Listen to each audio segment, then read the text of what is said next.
So we have the test of primary mental abilities. We have the first test is the verbal meaning. The ability measured is recognition and understanding of the words from the word itself, verbal.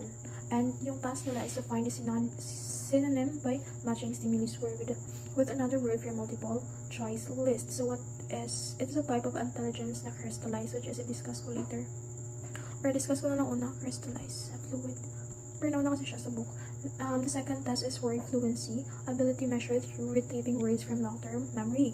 So the task is to think of as many words as possible beginning with a given letter. For example, A. Magbigay ka ng word from A, ganun.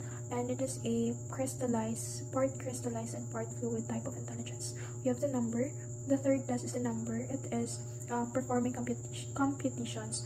You will do a simple addition problems, and it is a type of crystallized intelligence. The spatial orientation, I think it is understandable naman. It's a type of intelligence na fluid and inductive reasoning. We have the perceptual speed. And the last is we have the fluid and crystallized intelligence. Ito yung kay Horn and kay Cattell na siya na So when we say fluid, it is a type of intelligence that is applied to a novel problem and is relatively independent of educational and cultural influences. So magbigay pa ba ako ng example? So ito yung mga for crucial problem solving, or gina-measure siya sa mga tests. Like parang test siya nga involved ng mga pattern recognitions, reasoning, and abstract thinking.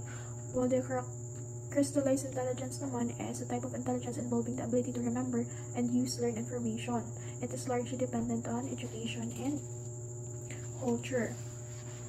So yung mga crystallized intelligence is more structured and stable. It is a skills acquired over a lifetime through education, experience, and culture. Ito ginagamit natin yung ating vocabulary, general knowledge, and applying learned knowledge to our social situations. Or mag-solve ta sa mga past experiences. Ako na siya. So, fluid intelligence in adulthood.